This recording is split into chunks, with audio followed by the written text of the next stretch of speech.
নবী করিম সাল্লাল্লাহু আলাইহি ওয়াসাল্লাম একটা কন্যাকে কি মর্যাদা দিচ্ছেন। হাদিস শরীফে এসেছে, কোন ঘরে একটি কন্যা সন্তান জন্মগ্রহণ করে, ওই ঘরের ভিতরে তখন এক রহমতের ফেরেশতা আসে, এসে বলে আসসালামু আলাইকুম ইয়া আহলাল বাইত, হে ঘরের মালিকেরা, হে ঘরের গৃহবাসীরা, তোমাদের উপরে আল্লাহর রহমত বর্ষিত হোক।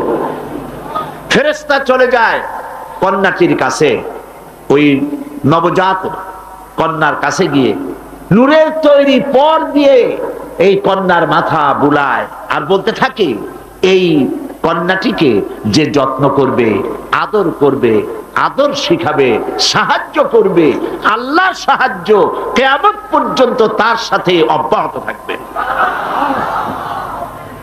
এই হাদিস ছেলের জন্য এরকম একটি হাদিস নাই, এরকম একটি হাদিস এসছে মেয়েদের জন্য। সুবহানাল্লাহ। নবীজি বলছেন, মান আলা জারিয়াতাইনি হাত্তা তাবলুগা জা ইয়াউমাল কিয়ামাতি আনা ওয়া হুয়া কাহাতাইনি ওয়া দাম্মা আসাবিহু, আখরাজাহু মুসলিম।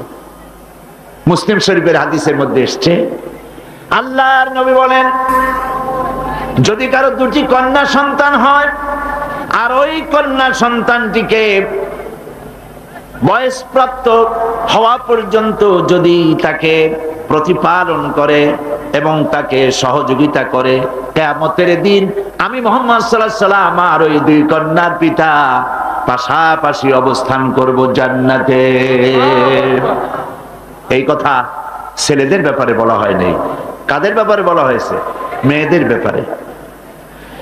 নবী করিম সাল্লাল্লাহু আলাইহি ওয়াসাল্লাম বলেছেন, ওয়ান জাবির বিন আব্দুল্লাহ রাদিয়াল্লাহু তাআলা আনহু قال قال رسول الله صلى الله عليه وسلم من كان له ثلاث بنات يربيهن ويكفيهن ويرحمهن فقد وجب له الجنة। নবীজি বলেন, তিন কন্যার পিতা যদি কেউ হয় আর ওই তিনটি কন্যাকে যদি কেউ স্নেহ করে, আদর করে, আদব শিখায়, দিন শিখায় আর এবং সৎপাত্রস্থ করতে পারে, নবীজি বলছেন ওই পিতার জন্য কিয়ামতের দিন আল্লাহ পাক জান্নাত ওয়াজিব করে দিবেন, জান্নাত তার জন্য ওয়াজিব হয়ে যাবে। নবী সাল্লাল্লাহু আলাইহি ওয়াসাল্লাম বলেছেন, লা তাকরিহুল বানাত ফা ইন্নী আবুল বানাত। রাসূলুল্লাহ সাল্লাল্লাহু আলাইহি ওয়াসাল্লাম, কন্যাদের ঘৃণা করো না, কারণ আমি মুহাম্মদ সাল্লাল্লাহু আলাইহি ওয়াসাল্লাম কন্যাদের পিতা। সুবহানাল্লাহ। যারা কন্যা সন্তান হলে পরে মুখ কালো করেন, অনেক পুরুষ আছে যখন স্ত্রী গর্ভবতী হয় বন্ধুদের কাছে খবর দেয়, আল্লাহ আমার সন্তান দিবেন, দোয়া করো। তারপরে যখন খবর পাওয়া গেল ডেলিভারি করেছে একটা মেয়ে, মুখটা মলিন হয়ে যায়। বন্ধুরা জিজ্ঞেস করলো, কই সন্তান হবে বললে, কতদিন চলে গেল, কোনো খবর টবর যে দিলে না। কয় যে বলার মতো না। কি? কয় যে মাইয়া হয়েছে, একটা মেয়ে হয়েছে। এটা আর বলার মতো না। মুখটা কালো হয়ে যায়, স্ত্রীর সঙ্গে কথা বলে না। বারবার মেয়ে হলে, এমনও খবর পাওয়া গেছে বারবার মেয়ে হয়েছে, স্ত্রীকে পর্যন্ত দিয়ে দিয়েছে। নাউজুবিল্লাহ। মেয়ে হওয়ার জন্য স্ত্রী কি দায়ী? কে দায়ী? স্বামী দায়ী? তো খামোকা কেন মুখ মলিন করেন? আল্লাহ রাব্বুল আলামিন বলেছেন কোরআনে কারীমের মধ্যে, আমি কাউকে ছেড়ে দেই, কাউকে মেয়ে দেই, কাউকে ছেলেও দেই, মেয়েও দেই, কাউকে কিছুই দেই না। ইন্নাল্লাহা আলা কুল্লি শাইইন কাদির। সমস্ত জিনিসের উপরে ক্ষমতা কার? আল্লাহ পাকের। সন্তান হয় না, আল্লাহর কাছে চাও, ছেলেও দিতে পারেন, মেয়েও দিতে পারেন, তার ইচ্ছা। বারবার মেয়ে হয়েছে তো কি ক্ষতি হয়েছে? কি ক্ষতি হয়েছে? নবী করিম সাল্লাল্লাহু আলাইহি ওয়াসাল্লামের সন্তানদের মধ্যে মেয়েও ছিল, ছেলেরাও ছিলেন, কিন্তু ছেলেরা সব মারা গেলেন। বেঁচে থাকলেন কারা? বলেন, কারা বেঁচে থাকলেন? একটি হাদিস আপনি খুঁজে বের করতে পারবেন না। নবী করিম সাল্লাল্লাহু আলাইহি ওয়াসাল্লাম কখনো আল্লাহ পাকের দরবারে হাত তুলে বলেছিলেন যে আল্লাহ, ছেলেগুলি তো সব তুমি নিয়ে গেলে, সবগুলির বাঁচায় রাখলে, তুমি দয়া করে আমাকে আরেকটি ছেলে দান করো। এরকম একটি হাদিস নাই। সুতরাং কন্যা হিসেবে নারীর জীবনের 3টি অধ্যায়ের একটি অধ্যায় হলো কন্যা। সেই কন্যার অধিকার প্রতিষ্ঠিত করেছে ইসলাম। সুবহানাল্লাহ। এবার কিছুদিন পর সে বউ হয়ে গেল, স্ত্রী হলো যৌবন পাওয়ার পর। এখন দেখেন কোরআন তাকে কি অধিকার দিচ্ছে। আল্লাহ রাব্বুল আলামিন বলেন, ওয়া মিন আয়াতিহি আন খালাকা লাকুম মিন আনফুসিকুম আজওয়াজান লিতাসকুনু ইলাইহা ওয়া জাআলা বাইনাকুম মাওয়াদ্দাতান ওয়া রাহমা। আল্লাহ পাকের অসংখ্য নিদর্শনের ভিতরে এটি একটি নিদর্শন যে তোমাদের থেকে আল্লাহ পাক তোমাদের জোড়া সৃষ্টি করেছেন এবং পরস্পর পরস্পরের জন্য আকর্ষণ সৃষ্টি করেছে।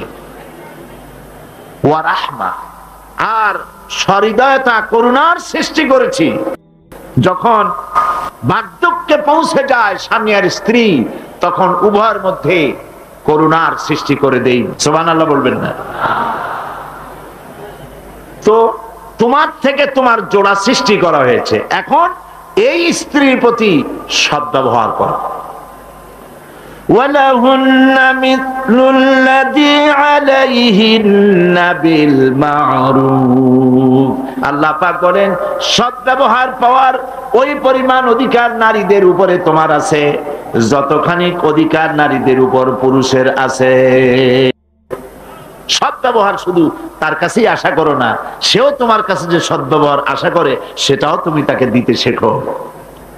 হুন্না লিবাসুন লাকুম ওয়া আনতুম লিবাসুন লাহুন্না। ইসলাম কোথায় নিয়ে গেছে, সম্পর্ক কত বাড়িয়ে দিল। হুন্না লিবাসুন লাকুম ওয়া আনতুম লিবাসুন লাহুন্না। তোমরা, স্ত্রী তোমার ভূষণ স্বরূপ আর তুমি তোমার স্ত্রীর ভূষণ স্বরূপ। সাল্লাম বলেছেন, তোমাদের মধ্যে উত্তম সেই যে ব্যক্তি তোমাদের স্ত্রীর কাছে উত্তম, আমি আমার স্ত্রীদের কাছে উত্তম ব্যক্তি। সুবহানাল্লাহ বলবেন না? এবার দেখেন নবীজি আদর্শ দেখালেন স্বামী স্ত্রীর সঙ্গে সম্পর্কটা কেমন হবে। হযরতে খাদিজা রাদিয়াল্লাহু তাআলা আনহা আর নবীজির ভিতরে কেমন মহব্বত ছিল, কেমন আকর্ষণ ছিল। তিনি যখন হযরত খাদিজাকে বললেন, খাদিজা, আল্লাহ আমাকে নবী বানিয়েছেন, আমার উপর ঈমান আনো, এক আল্লাহর উপরে ঈমান আনো। হযরতে খাদিজা এক মুহূর্ত, একটি চোখের পলক তিনি দেরি করেন নাই।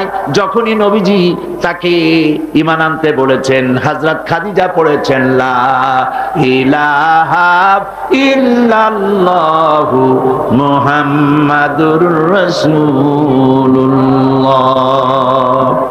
নবী করিম সাল্লাল্লাহু আলাইহি ওয়াসাল্লাম বলেছেন, আকাশের নিচে জমিনের উপরে খাদিজার মতো উত্তম মহিলা পৃথিবীতে আর নাই। কি সম্মান আল্লাহ পাক তাকে দিয়েছেন। আল্লাহ পাক নিজে হযরতে খাদিজাকে সালাম জানিয়েছেন। সুবহানাল্লাহ বলবেন? হেরা পাহাড়ে হযরতে জিবরাইল আলাইহিস সালাম নবীজির সঙ্গে কথা বলছেন, ওহী নিয়ে এসেছেন। কিছুক্ষণ পরে হযরতে জিবরাইল বলেন, ইয়া রাসূলুল্লাহ, আমি দেখতে পাচ্ছি খাদিজা আপনার জন্য খানা নিয়ে আসতেছেন। খাদিজা যখন আপনার কাছে পৌঁছে যাবে, আপনি খাদিজাকে বলবেন, আল্লাহ রাব্বুল আলামিন আজ আমি আসার সময় আমার মাধ্যমে খাদিজাকে সালাম জানিয়েছেন। হযরতে খাদিজা যখন নবীজির কাছে পৌঁছে গেছেন, আল্লাহর নবী বলেন, খাদিজা, তোমার জন্য আজকে একটি সুসংবাদ আছে। তিনি বললেন, আমার জন্য কি খবর, কি সুসংবাদ? হযরতে রাসূল বলছেন, খাদিজা শোনো, এই মাত্র জিবরাইল আমার কাছে চলে গেলেন, আর জিবরাইল বলে গেলেন আল্লাহ রাব্বুল আলামিন তোমাকে সালাম জানিয়েছেন। হযরত খাদিজা টুকরে কেঁদে উঠলেন। তিনি বললেন, ইয়া রাসূলুল্লাহ, আমার মানব জন্ম সার্থক হয়ে গেছে, আল্লাহ আমারে সালাম জানাইছেন, এর চাইতে সৌভাগ্য আমার জীবনে আর কিছুই নাই। তবে নবীজি, আল্লাহর সালামের জবাব কেমনে দিতে হয় আমি জানি না, আপনি দয়া করে আমার পক্ষ থেকে আল্লাহর সালাম যেমনে দিলে আল্লাহ খুশি হয় তেমনি আপনি দিয়া দিবেন। কি মহব্বত স্বামী আর স্ত্রীর ভিতরে ছিল। হযরতে খাদিজা, হযরতে রাসূল করিম সাল্লাল্লাহু আলাইহি ওয়াসাল্লাম, নবী করিম সাল্লাল্লাহু আলাইহি ওয়াসাল্লামের ঘরে হযরত খাদিজা যতদিন ছিলেন আরেকটি বিবাহ তিনি করেননি। হযরত আয়েশা বলছেন, নবীজি আমার কাছে ঘুমানো ছিলেন, গভীর রাত্রে আমার ঘুম ভেঙে গেল।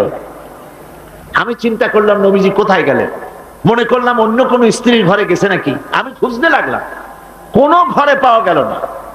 খুঁজতে খুঁজতে অবশেষে আমি নবীজিকে পেলাম রিয়াদুল জান্নাতের ভেতরে, মসজিদে নববীর জান্নাতের টুকরার ভেতরে বসে নবীজি মোনাজাত করতেছেন। আমিও পিছনে আল্লাহর দরবারে হাত তুললাম। নবীজি বলতেছিলেন, রব্বুল আলামিন কঠিন ওই হাসরের ময়দানে মা তার সন্তান ভুলে যাবে, তার সন্তান ভুলে যাবে, স্বামী তার স্ত্রীকে হারায় ফেলবে, স্ত্রী তার স্বামীকে চিনবে না। ওই কঠিন হাসরের ময়দানে তাআলা আমি যেন আমার খাদিজারে হারায়া না যাই। মোনাজাত শেষ হওয়ার পর হযরত আয়েশা বলেন, ইয়া রাসূলুল্লাহ, খাদিজা এই বুড়ির কথা এখনো কেন আপনার মনে পড়ে? খাদিজার পরে কুমারী মেয়েও তো আপনি বিয়ে করেছেন, খাদিজার কথা কেন বুড়ির কথা ভুলতে পারেন না? নবীজি বলেন, আয়েশা রে, খাদিজার সম্পর্কে এরকম কথা আর তুমি বলবে না। তোমরা জানো না, তোমরা সবাই আমার সুদিনের স্ত্রী, আর খাদিজা আমার এমন সময়ের স্ত্রী যখন এই মক্কা নগরীতে মুহাম্মদ সাল্লাল্লাহু আলাইহি ওয়াসাল্লামের পাও রাখার জায়গা ছিল না। আমি যদি ঘুমায় থাকি রাতের বেলায়, আর নবীজি যদি দরজার কাছে এসে খাদিজা খাদিজা বলে ডাকাডাকি করেন, উঠতে যদি আমার দেরি হয় আল্লাহর নবীর সঙ্গে বেয়াদবি হয়ে যাবে, এইটা মনে করে বিছানায় না ঘুমায় যতক্ষণ আপনি না ফেরেন এই দরজাটার সাথে পিঠ লাগাইয়া দাঁড়াইয়া দাঁড়াইয়া ঘুমায়। হযরত আয়েশা বলেছেন, আমাদের ঘরে রান্না বান্না তেমন হতো না, আমাদের ঘরে তেমন গোশত খাওয়ার সুযোগ আমাদের কিসমতে তেমন হতো না।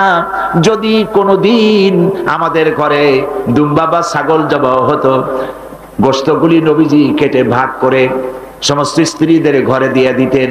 এরপরে কয়েকটা গোশতের টুকরা একটা টোপলায় নিয়ে হযরত খাদিজা মদিনার অলিতে গলিতে ঘুরে বেড়াতেন। খাদিজার কোন বান্ধবী পাওয়া যায় কিনা? সুবহানাল্লাহ। নবী করিম সাল্লাল্লাহু আলাইহি ওয়াসাল্লাম তার স্ত্রীদেরকে ভাবে ভালোবাসতেন, আর স্ত্রীরাও নবীর জন্য এভাবে ভালোবাসতেন, ভালোবাসা দিতে। স্ত্রী অধিকার ইসলাম দিয়েছে, আর কেউ দিতে পারে না। আর এই স্ত্রীদের মধ্যে সব থেকে উত্তম স্ত্রীকে নবীজি বলেছেন, আদ-দুনিয়া কুল্লুহা মাতাউন ওয়া খায়রুল মাতাইদ দুনিয়া ইমরাতুস সালিহা। দুনিয়ার সবকিছু এর মধ্যে উত্তম নিয়ামত হচ্ছে পতিপরায়ণা। সুবহানাল্লাহ। হুজুর বলেছেন, তিনটি জিনিস আমি পছন্দ করি, তিনটি জিনিস আমার প্রিয়। একটি হলো নামাজ, একটি হলো সুগন্ধ, আর একটি হলো স্ত্রী।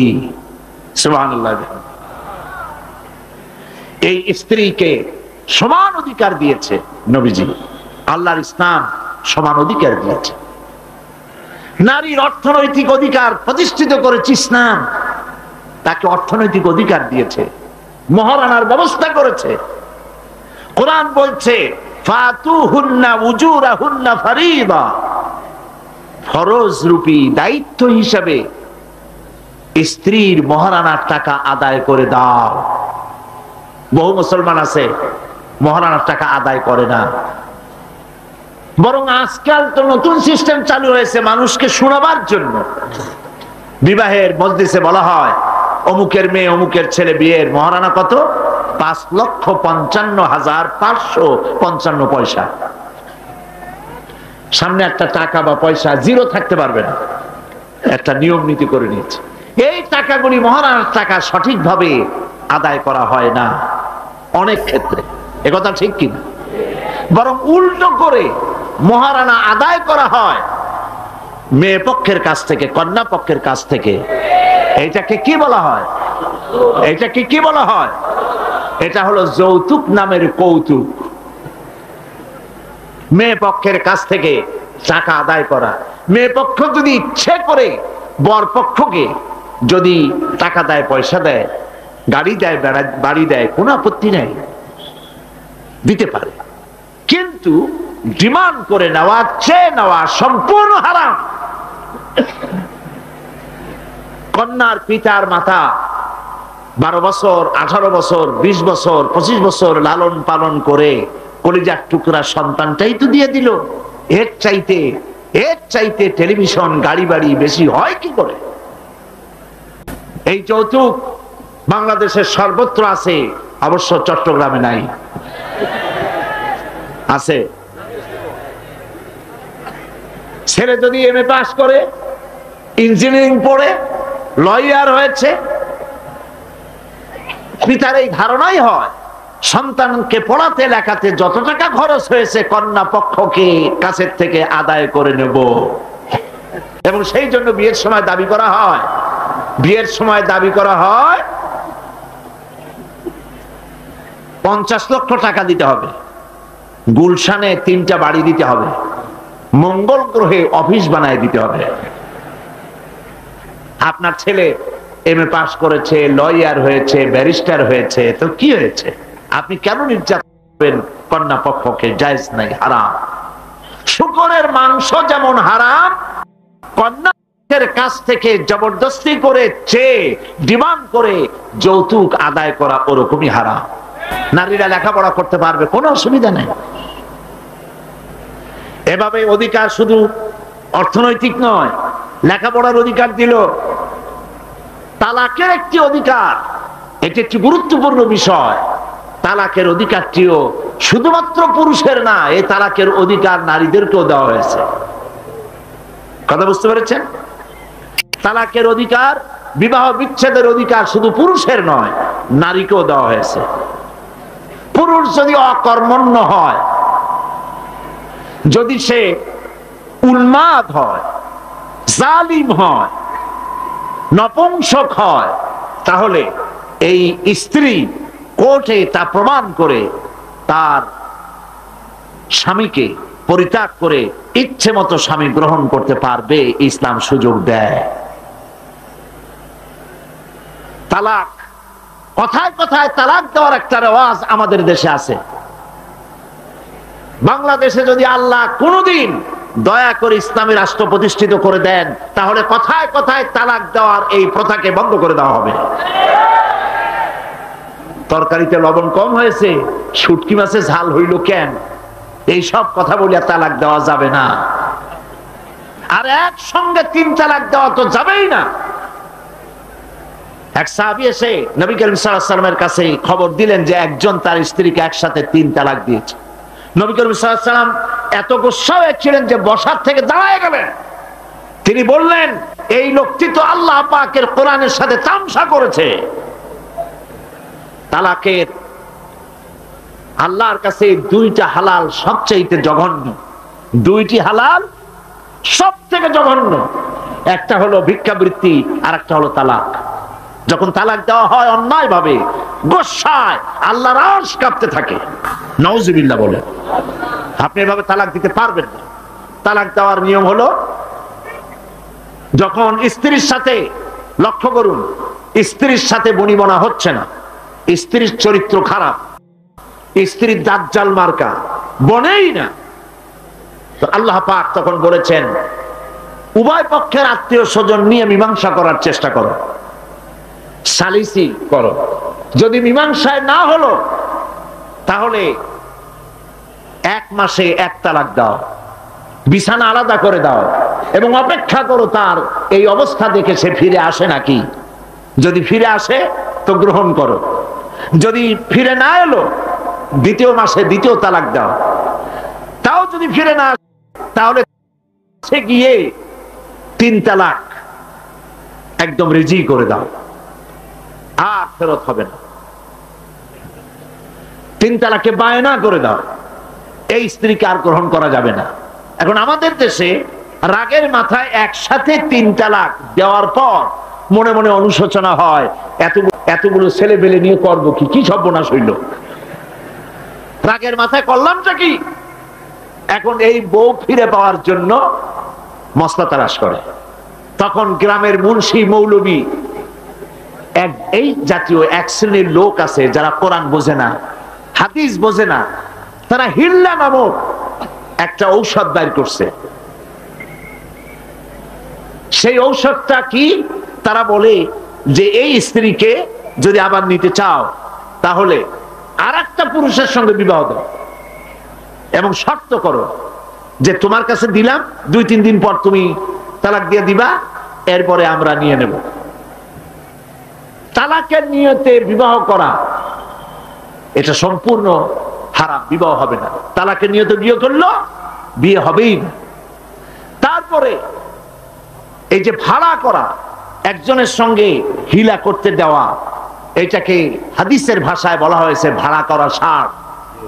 ভাড়া করা ষাঁড়। ইসলামে এই ধরনের কোন বিধান নাই। সবাই কান খুলে শুনুন, হিল্লা করার যে ব্যবস্থা বাংলাদেশে গ্রামে গঞ্জে আছে, শরীয়তের কোনো অস্তিত্ব নাই। আল্লাহ পাক তালাক চান না। আল্লাহ চান স্বামী স্ত্রীর মধ্যে মহব্বত পয়দা হোক। সুবহানাল্লাহ। যদি স্ত্রীর উপর রাগ হয়, কখনো মন খারাপ হয়, আল্লাহ বলছেন ওয়ালা তানসাউল ফাদলা বাইনাকুম, তোমরা পরস্পরের অনুগ্রহকে ভুলে। আজকের একটা ব্যাপারে মন খারাপ হইছে, তুমি চিন্তা করো তোমার জীবনের অনেক ক্ষেত্রে এই স্ত্রীর অনেক অবদান আছে, সেগুলিকে মনে করে আজকেরটা মাফ করে দিলেই তো সারে। সুবহানাল্লাহ। আল্লাহ পাক চান না স্বামী স্ত্রীর ভিতরে অসন্তুষ্টি থাকুক এবং তালাক পর্যায়ে চলে যায়। একবার নবী করিম সাল্লাল্লাহু আলাইহি ওয়াসাল্লাম বসে আছেন মসজিদে নববীর ভিতরে, মুখ মলিন, সাহাবায়ে কেরাম ভয়তে কথা বলতে পারছেন না। কিছুক্ষণ পর হুজুর হযরত আলী হযরত ফাতেমার ঘরে ঢুকলেন, বেরিয়ে আসতেন হাসি মুখে। তিনি প্রশ্ন করলেন, সাহাবায়ে কেরাম জিজ্ঞেস করলেন, হে রাসূল, একটু আগে আপনার মুখ এত মলিন ছিল আর এখন আপনি এত হাসি খুশি, আমরা তো তখন কথা বলতে সাহস পাইনি। হুজুর কি হয়েছিল? আল্লাহর নবী বলেন, ওদের মধ্যে মনোমালিন্যের সৃষ্টি হয়েছিল আর আমার মনটা খারাপ হয়ে গিয়েছিল। ওদের, বুঝতে পারছেন তো, হযরত আলী এবং ফাতেমার মধ্যে মনোমালিন্য সৃষ্টি হয়েছিল, আমার মনটা খারাপ হয়ে গিয়েছিল। আমি ভেতরে গেলাম, উভয়ের সঙ্গে কথা বললাম। এখন তারা দুজনের মধ্যে তাদের ভুল বুঝাবুঝির নিরসন হয়েছে, আমার মনটা খুশি হয়ে গেছে। নবীজি বলেন, ফাতেমাকে যে কষ্ট দেয় সে আমাকে কষ্ট দেয়, কারণ ফাতেমা আমার কলিজার টুকরা। স্বামী এবং স্ত্রীর মধ্যে সম্পর্ক ভালো থাকতে হবে, অধিকার সমান, তবে স্বামীর মর্যাদা বেশি। মর্যাদা কার বেশি? স্বামীর মর্যাদা বেশি। তিরমিজি শরীফের হাদিসে এসেছে, আল্লাহর নবী একদিন একদিকে যাচ্ছিলেন, জঙ্গল থেকে এক পাহাড়িয়া উট এসে নবীজির কদমের উপরে, নবীজির কদম মোবারকে চুমা দিল, সেজদা করলো। সাহাবায়ে কেরাম বললেন, ইয়া রাসূলুল্লাহ, পাহাড়ের উটের কি সৌভাগ্য, আল্লাহর নবীর পায়ের উপরে চুমা খেয়েছে, সেজদা দিয়েছে। আমাদেরকে অনুমতি দেন, আপনার কদমের উপরে আমরা সেজদা দিয়া ধন্য হই। হুজুর বলেন, শোনো, আমি যদি এই পৃথিবীতে মানুষকে সেজদা করার জন্য যদি পারমিশন দিতাম, তাহলে পৃথিবীর সমস্ত নারীদেরকে বলতাম তারা যেন তাদের স্বামীকে সেজদা দেয়। তাহলে মর্যাদা কার বেশি? স্বামীর মর্যাদা বেশি। অধিকার সমান, মর্যাদা বেশি স্বামীর। আবু দাউদ শরীফের হাদিসে এসেছে, নবীজি বলেছেন, কোন স্ত্রী লোক এমন অবস্থায় যদি মারা যায় যে তার স্বামী তার উপরে সন্তুষ্ট ছিল, আল্লাহ রাব্বুল আলামিন ওই মেয়ে লোকটি জান্নাত দান করে দিবেন। স্বামীর মর্যাদা এখানে বেশি। তাহলে আমরা দেখলাম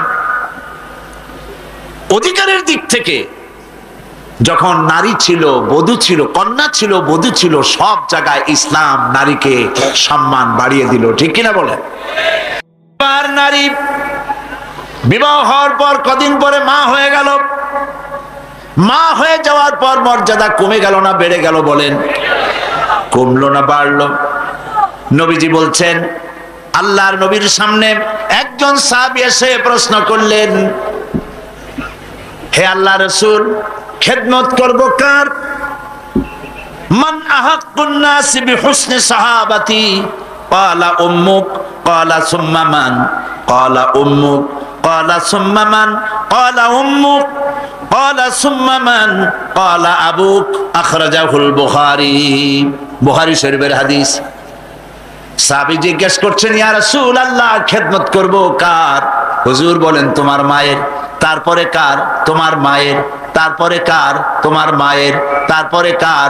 তোমার পিতার। বাপের চাইতে মায়ের মর্যাদা কয় গুণ বেড়ে গেল? বলেন, 3 গুণ বেড়ে গেল মর্যাদা। মায়ের মেজাজ খুব খারাপ, হাদিস, আমার মায়ের মেজাজ খুব খারাপ। হুজুর প্রশ্ন করলেন, তোমার মা যখন তোমারে গর্ভে রাখছিলেন তখন তো মেজাজ খারাপ ছিল না? তিনি বললেন, হুজুর আমি সত্যি বলছি, মেজাজ খুবই খারাপ। হুজুর বলছেন, তোমাকে যখন তোমার মা ডেলিভারি করেছিল তখন তো মেজাজ খারাপ ছিল না? কয়, না হুজুর, দারুণ খারাপ মেজাজ। হুজুর বললেন, তোমার 2.5 বছর 2 বছর ধরে যখন দুধ খাওয়াইছিল তোমার মা তখন তো তার মেজাজ খারাপ ছিল না? সাহাবী যখন এর পরেও বললেন, ইয়া রাসূলুল্লাহ, আমি আমার মায়ের দুধের হক আদায় করে দিয়েছি। হুজুর বললেন, দুধের হক আদায় করেছো তুমি, তোমার মায়ের একটি শব্দের হক তুমি আদায় করতে পারো নাই।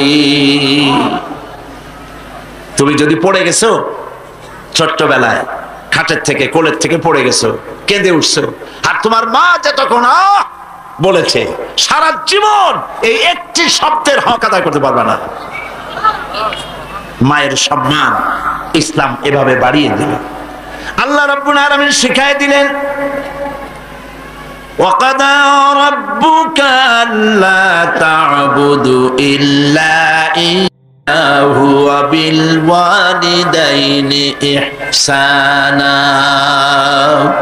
তোমার রবের পক্ষ থেকে এটা ফয়সালা হয়েছে যে আমার ইবাদত করার পর মা বাপের ইহসান করবে। দেখেন অবস্থাটা, দেখুন, লক্ষ্য করুন, আল্লাহর ইবাদতের পরেই বান্দা কাজ করবে। বলেন কার? মা বাপ ইহসান করবে। মা বাপের সামনে চোখ দিয়ে চোখ লাগায় কথা বলবে না। ওয়ালা তাকুল্লাহুমা উফিন ওয়ালা তানহারহুমা, ঝিড়কি দিবে না, ধমক দিবে না। আর তাদের সঙ্গে কোন ভাষায় কথা বলবে তাও আল্লাহ শিখায় দিয়েছেন। আল্লাহ পাক বলেন, ওয়াকুল লাহুমা কাওলান কারীমা, সম্মান সূচক কথা বলো মা বাবার সাথে। পর্দার ভিতরে থেকে আল্লাহ পাক কোরআনে কারিমে বলেছেন, ওয়াকারনা ফি বুয়ুতিকুন্না ওয়ালা তাবাররাজনা তাবাররুজাল জাহিলিয়াতিল উলা। ওয়াকারনা ফি বুয়ুতিকুন্না, তোমরা তোমাদের ঘরের মধ্যে থাকো, আর জাহিলিয়াতের যুগে মতো করে সাজসজ্জা করে তোমরা বেরিও না, ঠাকঠমক করে বেরিও না, সৌন্দর্য প্রদর্শনী করো না। পৃথিবীতে বিভিন্ন দেশে মিস সুন্দরী প্রতিযোগিতা হয় না? হয় কিনা? সুন্দরী প্রতিযোগিতা হয় পৃথিবীর বিভিন্ন দেশে। Miss China, miss Thailand, miss American, miss Canada, এভাবে নাম হয়। সুন্দরী প্রতিযোগিতা কি? সুন্দরী প্রতিযোগিতা করতে গিয়ে বিচারক মণ্ডলী সুন্দরীদের শরীরের যেসব জায়গা মাপজোপ করে তা কেবলমাত্র শয়তানের পক্ষে সম্ভব, কোন পুরুষের পক্ষে সম্ভব নয়। যারা এই বিচারক মণ্ডলী থাকে নির্লজ্জ বেহায়া, তারা কি তার নিজের মেয়ের, নিজের বোনের শরীরের সেসব জায়গা মাপ করতে পারবে? লম্পট। বাংলাদেশে সুন্দরী প্রতিযোগিতা কিয়ামত পর্যন্ত হতে দেওয়া হবে না। তোমরা যেমন খাবে, তোমাদের মেয়েদেরকে, স্ত্রীদেরকে তেমন পড়াবে। তোমরা